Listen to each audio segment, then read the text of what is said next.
Hey guys, what's up? And today is going to be a batch Tic Tac Toe game tutorial.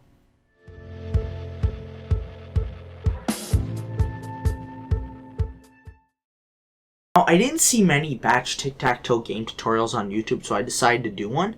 Anyways, what we're going to do is say set a1 equals 1, set a2 equals 2, set a3 equals 3, set a4 equals 4, set a5 equals 5, set a6 equals 6, set a7 equals 7, set a8 equals 8, and finally set a9 equals 9.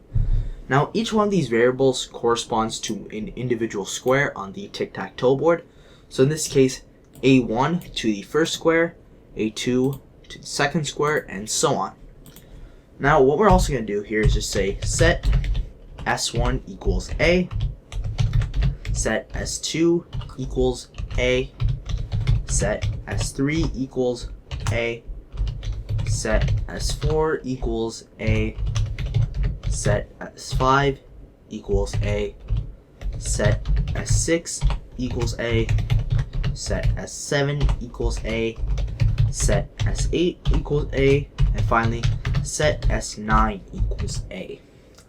Now, what s1 and all these other variables are going to do is determine the status of each one of the squares. So, is, let's say, s1 or the very first square available, or has it been taken by an x or an o?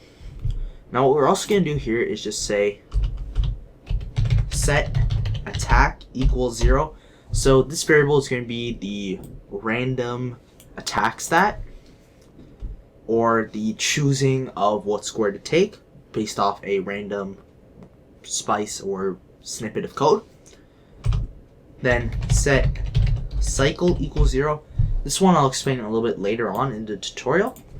And finally, set moves equals 0. Now this variable will help us determine whether the match is a draw or not. Let me just scroll down and make a marker for start. Then we're just going to say echo a1, a2, and a3. Then echo a4, a5, and finally a6.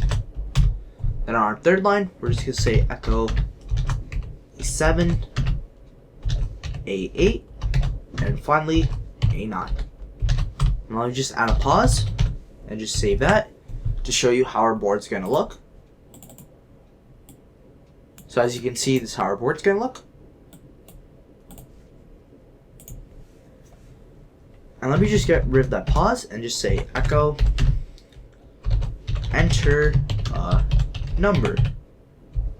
And then from here, I'm just going to say, here, let me fix that.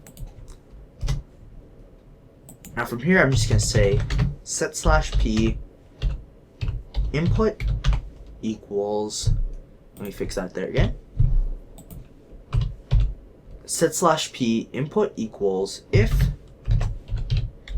input EQU1 go to D1, if input EQU2 go to D2, if input EQU3 go to D3, if input EQU4 go to D4. Let me just scroll down again.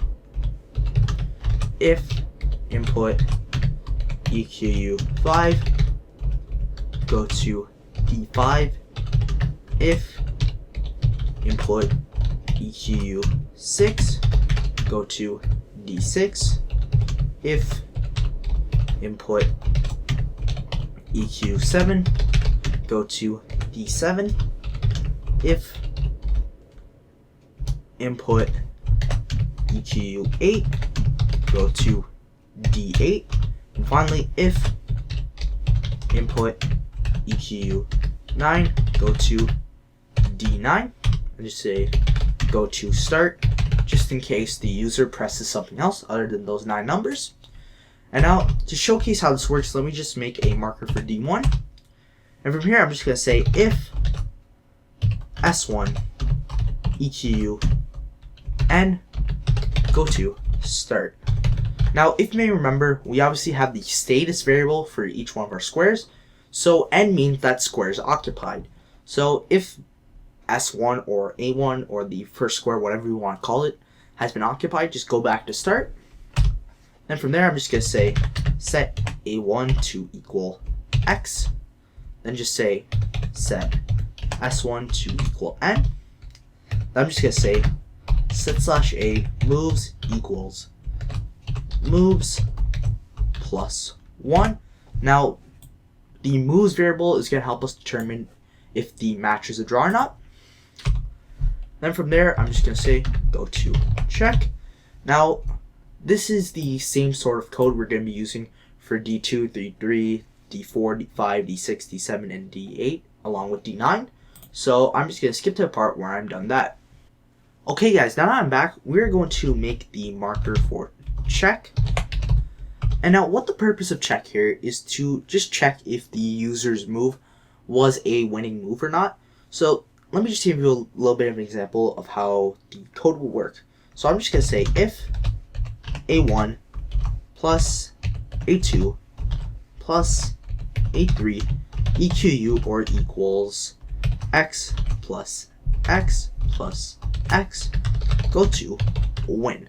Now this should make sense because if I can show you right here, that code is saying is if the top row, so 1, 2, and 3, or A1, A2, and A3 is equal to X plus X plus X, go to win because that's 3 in a row. Now another example would be a vertical line, so if A1 plus A4 plus A7, or this first column, is equal to X plus X plus X, go to win because that's a 3 in a row vertical line. So I'm just going to have to pretty much map out every single possible way the user could win, and that's going to take a while, so I'm just going to come back once I'm done that. Okay guys, now that I'm back adding our check code, let me explain it a little bit more. So we obviously have the first horizontal way to win I showed you before, along with the other vertical way to win I showed you before. But also there are 2 other horizontal ways to win, along with 2 other vertical ways to win, plus the 2 diagonal ways to win. Now underneath there, I'm just going to say if moves EQU 9 go to draw. And I'll explain the moves variable and what it does a little bit later. Anyways, we're just going to say go to middle. And let me just make a marker for middle. Now, the marker middle and the code that's going to go underneath it is all a part of our AI or artificial intelligence. Now, I believe in a Howcast video or some other Tic Tac Toe learning video, they explained how it's always important to take the middle square. Now, if we want this AI to be good and be very difficult to beat, and the middle square is open, obviously the computer should automatically take that middle square so it has the best chance to win. So I'm just going to say if S5, or that middle square and its status variable, EQU N go to Mon. So if S5 and the middle square has already been taken by the user, go to Mon. But if it isn't, we're just going to say set A5 to equal O, or setting that middle square to equal O. And we're just going to say set S5 to equal N. So that square has already been taken by the monster or the CPU at this point. And we're just going to say set slash A moves equals moves plus 1. And from there, go to Mon Shack.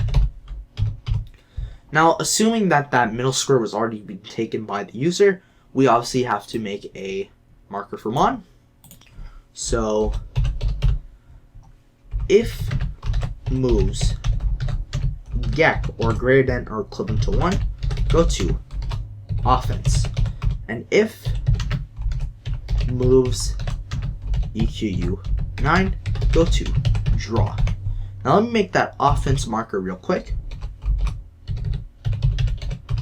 And the whole point of the offense marker which is a part of our AI, is to make sure that if there's an available square that could potentially win, take it. So in this case, if A1 plus A2 plus A3 EQU or equals 1 plus O plus O, go to A1 set, or a marker to set the square A1 or the first square. Now I'll just show you this in action. So if the square number 2 and 3 are taken up and the CPU has the move and the first square is available, obviously you take it, so you win. So that's the whole point of the offense marker. I can give you another example. So let's say the first square along with the fourth square are both O and O, and the 7th square is available and the CPU has the move. What the AI is going to do is say, okay, those 2 squares are taken, the 7th square is free, take that 7th square, so the CPU wins. Now, we're obviously going to have to write out all those scenarios, and that's going to take quite a while, so I'm just going to skip to the part where I'm done that. Okay guys, now that I'm back adding our offensive AI, we're obviously going to have to add our defensive AI. So let me just say, go to defense. I spelled defense wrong there, sorry guys. Let me just make a marker for defense. So let me just explain how the defensive AI is going to work. It's going to be very similar to the offensive AI. So let's just say the first square and the second square are equal to X. And the third square is free, and it's the CPU's turn. So what you're obviously going to do is take that third square and make that third square equal to O so you don't lose. Let me just give you another example. Let's say on this vertical line. Let's just say the first square and the fourth square are equal to X, and the 7th square is free, and it's the CPU's turn. Obviously, you don't want to lose, so you take that 7th square. Now let me just write out one of those examples as code. So I'm just going to say if A1 plus A2 plus A3 EQU or equals X plus 3 go to A3 set. So if the first square and the second square are equal to X and the third square is available, obviously go to set that third square. Now, same thing as the offensive AI, we're going to have to write out every single possibility of what the CPU should do to defend any possible user wins or available open square possibilities. So I'm just going to skip the part where I'm done that.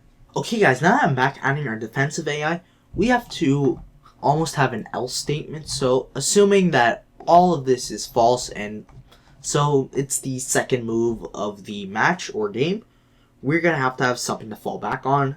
So we're just going to say go to random from here. Let me just make a marker for random.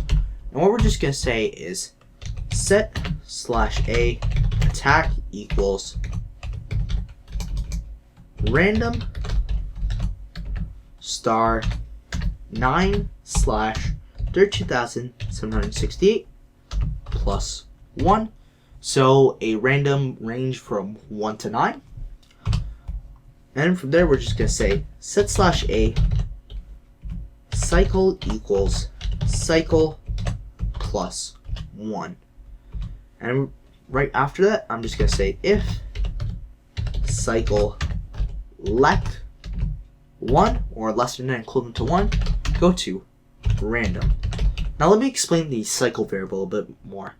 So if we didn't have it right there, any time or the very first time we go to the random variable, I obviously have set/a attack and the randomization of that always falls back on 9 or 8 depending on what it is, or the highest number available.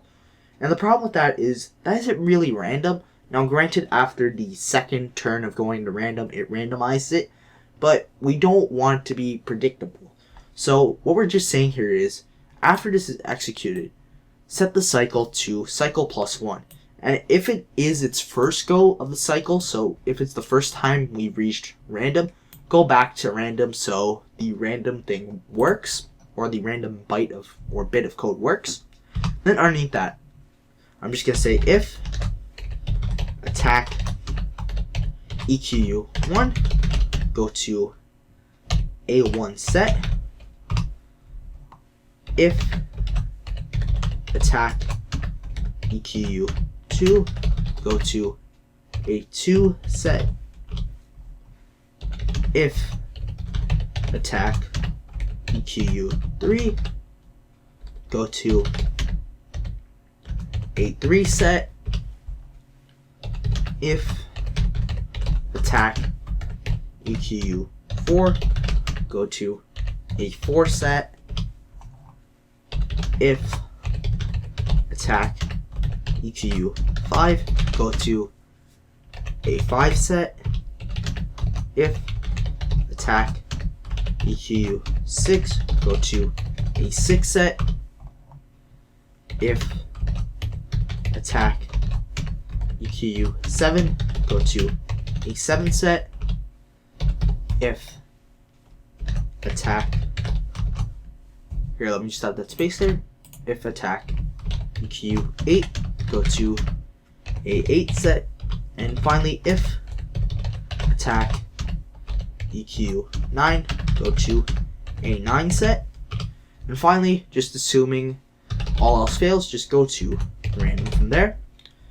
And now, if you may remember, we obviously have our A1 set for all of this, so let me just give you an example of that. So I'm just going to make a 1 set, so I'm just going to say if S1, or the status variable of that first square, EQUN, or has been occupied, go to random. Now you may be wondering, why go to random? Let's say this is happening from offense. Now it wouldn't be coming from offense. Now, because what happens is, we're saying, in this example, A1 plus A2 plus A3 equals O plus O plus 3. We're saying that the third square has to equal 3. It has to be available. It can't be occupied by X, nor can it be occupied by O, if in that case it does. Now, in this case, the reason why we're going back to random is that we don't have that same sort of inbuilt check functionality as we did up here. So we're just saying, if A1 does equal N, it probably came from, or what guided it to A1 set was probably from random, so just go back there.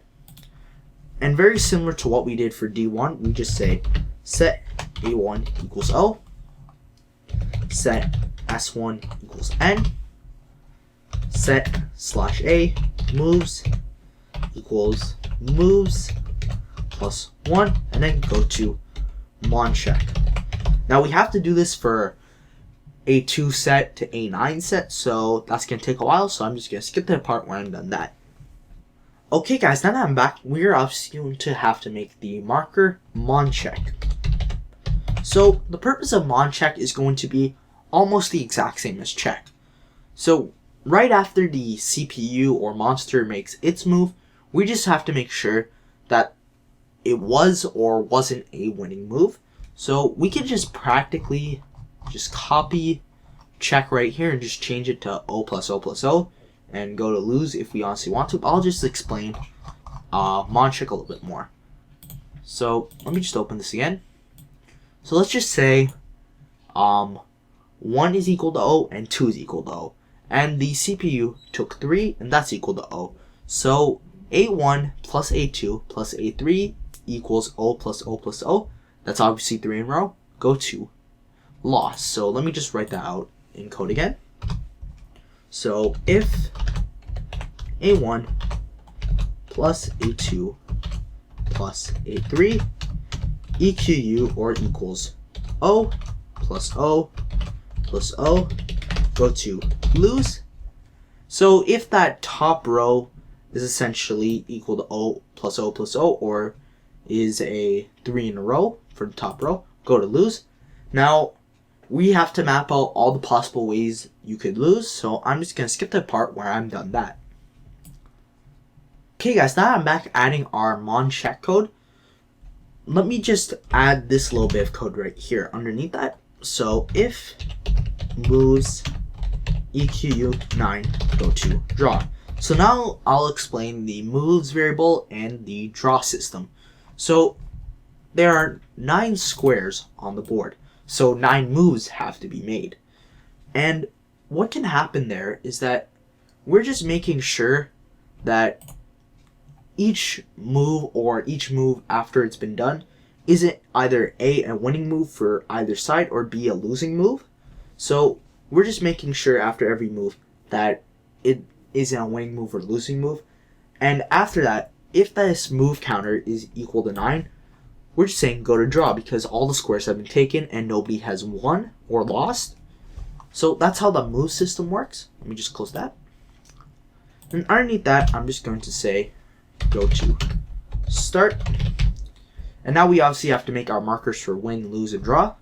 So win, echo, you win, pause, and then exit. So we made that marker for lose, so echo, you lost, pause, then exit, and then draw. So echo, it's a draw, pause, then exit. And finally, I'm just going to scroll all the way back up here and just add a CLS right there. Just hit Control S and let's play our game. So I'm just going to take 1. So obviously the CPU automatically took that middle square or A5. I'm going to 2. It took A3 because it's 2 and obviously based off our defensive AI just to make sure we don't lose. So I'm just going to take 7. It took I believe A4. I'm just going to press 6. It took A8 and I'm just going to take 9 and it's a draw. Now you can get fancy with art and some other animations if you want to. I've seen many examples of that, but it's just a basic tic-tac-toe engines with a little bit of AI. So that is going to be your batch tic-tac-toe game tutorial. I will have another video or a follow-up video to this making a more complicated AI. But anyways, thank you for watching, guys. I hope you had a great holiday break by the time this video is posted. Merry Christmas or whatever you want to call it. Happy Kwanzaa. So yeah. Just thank you for watching. Please make sure to rate, like, and subscribe. And also, I believe we have reached about 8,000 views by the time this video will be uploaded. So, go Coders Tuts Nation. And, yeah, just thank you for watching, guys. Wish you a Happy New Year.